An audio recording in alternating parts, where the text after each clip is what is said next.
ನಮ್ಮ ಚಿತ್ರೋದ್ಯಮ ಕೂಡ ಬದಲಾಗ್ತಾ ಇದೆ, ಒಳ್ಳೊಳ್ಳೆ ಸಿನಿಮಾಗಳು ಬರ್ತಾ ಇದೆ, ಅಂತಾರಾಷ್ಟ್ರೀಯ ಮಟ್ಟದಲ್ಲಿ ಮನ್ನಣೆ ಸಿಗ್ತಾ ಇದೆ. ಈ ಬದಲಾವಣೆ ಬಗ್ಗೆ ನೀವು ಹೇಗೆ ಗಮನಿಸ್ತಿದ್ದೀರಿ? ಇದನ್ನ ಎಷ್ಟು ಖುಷಿ ಇದೆ ನಿಮಗೆ? ಖಂಡಿತವಾಗ್ಲೂ ತುಂಬ ಸಂತೋಷ ಆಗುತ್ತೆ. ನಮ್ಮಲ್ಲಿ ಮುಂಚೆಯಿಂದನೂ ತುಂಬ ಒಳ್ಳೆ ಪ್ರತಿಭೆಗಳಿದ್ರು. ಇತ್ತೀಚಿನ ದಿನಗಳಲ್ಲಿ ಟೆಕ್ನಿಕಲ್ ಆಗಿರ್ಬೋದು, ಇಲ್ಲ ಕತೆ ವಿಷಯದಲ್ಲಾಗಿರ್ಬೋದು, ಎಲ್ಲವೂ ನಾವು ಈಗ ಇಂಟರ್ನ್ಯಾಷನಲ್ ಕಂಟೆಂಟ್ನ ಕಂಪೀಟ್ ಮಾಡ್ತಾ ಇದ್ದೀವಿ. ಈ ಕೋವಿಡ್ ಟೈಮಲ್ಲಿ ಏನಾಯಿತು, ಎಲ್ಲರ ಕೈಯಲ್ಲೂ ಫೋನಲ್ಲಿ ಪ್ರತಿಯೊಬ್ಬರು ಮನೇಲಿ 6 ಜನ ಇದ್ರು, 6 ಜನ ಬೇರೆ ಬೇರೆ ಸಿನಿಮಾ ನೋಡ್ತಾ ಕೂತಿರೋದು. ಸೊ ಈಗ ನಮಗೆ ನಾವಿಲ್ಲಿ ಹೋರಾಡ್ತಿಲ್ಲ, ನಾವು ಅಲ್ಲಿ ಇಂಟರ್ನ್ಯಾಷನಲ್ ಕಂಟೆಂಟ್ ಜೊತೆ ಹೋರಾಡ್ತಾ ಇದ್ದೀವಿ. ಆ್ಯಂಡ್ ಅದಕ್ಕೆ ಇವತ್ತು ಕನ್ನಡ ಸಿನಿಮಾ ಇಡೀ ಜಗತ್ತೇ ತಿರುಗಿ ನೋಡಿದೆ ಕನ್ನಡ ಸಿನಿಮಾ ಕಡೆಗೆ. ಆ್ಯಂಡ್ ಇದು ಹೀಗೆ ಕಂಟಿನ್ಯೂ ಆಗುತ್ತೆ ಖಂಡಿತವಾಗ್ಲೂ, ಯಾಕಂದರೆ ನಮ್ಮಲ್ಲಿ ಅಂತ ಪ್ರತಿಭೆ ಇದೆ. ಆ್ಯಂಡ್ ಕನ್ನಡ ಸಿನಿಮಾ ನಂಬರ್ 1 ಸ್ಥಾನಕ್ಕೆ ಖಂಡಿತವಾಗ್ಲೂ ಉಳ್ಕೊಳ್ಳುತ್ತೆ ಯಾವಾಗಲೂ ಅಂತ ಹೇಳಕ್ಕೆ ಇಷ್ಟಪಡ್ತೀನಿ. ನಿಜ ನಿಜ. ರಾಗಿಣಿ ಅವರೇ, ನೀವು ಒಂಥರ ಏನು ಹೇಳ್ತೀರಿ, ಮಲ್ಟಿ ಟಾಸ್ಕಿಂಗ್ ಅಂತ ಹೇಳಿ, ನಿಮ್ಮ ಸೋಷಿಯಲ್ ಮೀಡಿಯಾ ಫಾಲೋ ಮಾಡೋರಿಗೆ ಗೊತ್ತಿರುತ್ತೆ, ಡ್ಯಾನ್ಸ್ ಮಾಡ್ತಿರ್ತೀರಿ, ಬೇರೆ ಬೇರೆ ಈವೆಂಟ್ಗಳಲ್ಲಿ ಭಾಗಿಯಾಗ್ತಿರ್ತೀರಿ, ಹೆಂಗೆ ಬ್ಯಾಲೆನ್ಸ್ ಮಾಡ್ತೀರಿ ಎಲ್ಲದನ್ನ ಅಂತ ಹೇಳಿ?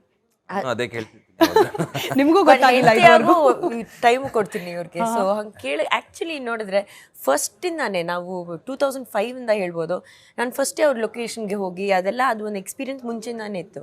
ಅದ್ರ ಜೊತೆ ನಾನು ಏನು ಮಾಡಬೇಕು, ನನ್ನ ಫ್ಯಾಮ್ಲಿ, ನಾವು ಅಪ್ಪ ಅಮ್ಮ ಜೊತೆನೂ ಅವ್ರು ಯಾವಾಗಲೂ ಆ ಒಂದು ಸಪೋರ್ಟ್ ಕೊಟ್ಟಿದ್ದಾರೆ. ನೀನು ಏನು ಮಾಡಿದ್ರು, ನಾನು ಮುಂಚೆ ಆ್ಯಥ್ಲೀಟ್ ಆಗಿದ್ದೆ ಸ್ಕೂಲಲ್ಲೂ, ಸೊ ಆ ಒಂದು ಡಿಸಿಪ್ಲಿನ್, ಆ ಒಂದು ಕಮಿಟ್ಮೆಂಟ್ ಅಲ್ಲಿಂದಾನೇ ಬಂದಿರೋದು.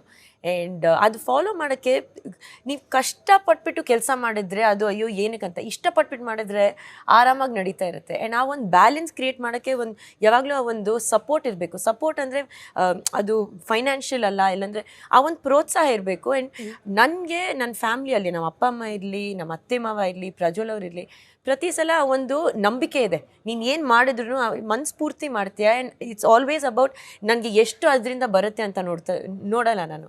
ಇಟ್ಸ್ ಜಸ್ಟ್ ಅಬೌಟ್ ನಾನು 100% ಕೊಡ್ಬೋದಾ ಅಂತ. And that when that journey becomes beautiful ಅಲ್ಲ, ಅದು ಬ್ಯಾಲೆನ್ಸ್ ಆಟೋಮ್ಯಾಟಿಕ್ಲಿ. ನಿಜ. ಈ ಸಪೋರ್ಟ್ ಅನ್ನೋ ವಿಚಾರಕ್ಕೆ ಸಂಬಂಧಪಟ್ಟಾಗೆ ಔಟ್ ಆಫ್ 10 ಎಷ್ಟು ಮಾರ್ಕ್ಸ್ ಕೊಡ್ತೀರಾ? ಚೀಟಿಂಗ್ ಮಾಡಬಾರ್ದು, 100 on 10. 100 on 10. ರಾಗಿಣಿ ಅವ್ರಿಗೆ ರಿಲ್ಯಾಕ್ಸ್ ಮಾಡ್ಕೊಳ್ಳೋದಂದ್ರೆ ಕಷ್ಟ. ನಾನೆಲ್ಲಾದ್ರೂ ಈಗ ವೆಕೇಶನ್ಸ್ಗೆ ಎಲ್ಲಾದ್ರೂ ಹೋಗ್ತೀವಲ್ಲ, ಆಚೆ ಹೋದಾಗ 2 ದಿವಸ ಆರಾಮಾಗಿರ್ತಾರೆ, 3ನೇ ದಿವಸ ಅವ್ರ ಕೈ ಕರಿಯಕ್ಕೆ ಸ್ಟಾರ್ಟ್ ಆಗುತ್ತೆ, ಸಾಕು ಹೋಗೋಣ ವಾಪಸ್ ಅಂತ. ನಮ್ಮ ರಿಲ್ಯಾಕ್ಸ್ ಮಾಡಕ್ ಬಂದಿದ್ದಾರೆ. ಸೊ ಅವ್ರಿಗೆ ರಿಲ್ಯಾಕ್ಸ್ ಮಾಡೋದೇ ಕೆಲಸ ತರ, ಅವ್ರಿಗೆ ಕೆಲಸ ಮಾಡಿದ್ರೆ ರಿಲ್ಯಾಕ್ಸ್ ಮಾಡೋ ತರ. ಸೂಪರ್ ಆಕ್ಟಿವ್ ಅವರ ಸೂಪರ್ ಆಕ್ಟಿವ್ನೆಸ್ ನಿಮ್ಗೆಲ್ಲಾರು ಒಂದೊಂದ್ಸತಿ ಯಾಕಪ್ಪ ಇಷ್ಟೊಂದು ಬಿಟ್ಬಿಡಮ್ಮ ನನ್ಗೆ ಹಂಗೇನಾರ ಅನ್ಸುತ್ತೆ? ಇಲ್ಲ ಪಾಪ ನಾವು ಲಾಕ್ಡೌನ್ ಟೈಮಲ್ಲಿ ಮೇ ಬಿ ಹಂಗೆ ಅನಿಸ್ತಿದೆ. ಇಲ್ಲ ಖುಷಿ ಆಗುತ್ತೆ ರಾಗಿಣಿ ಅವ್ರನ್ನ ಹೆಣ್ಮಕ್ಳು ಈ ಥರ ಕೆಲಸ ಮಾಡೋದನ್ನ ನೋಡೋದಕ್ಕೆ ಖುಷಿ ಆಗುತ್ತೆ. ಶಿ ಇಸ್ ಆ್ಯಕ್ಚುಲಿ ನನ್ನ ಇನ್ಸ್ಪಿರೇಷನ್ ಅಂತ ಹೇಳ್ಬೋದು. Very nice, very nice.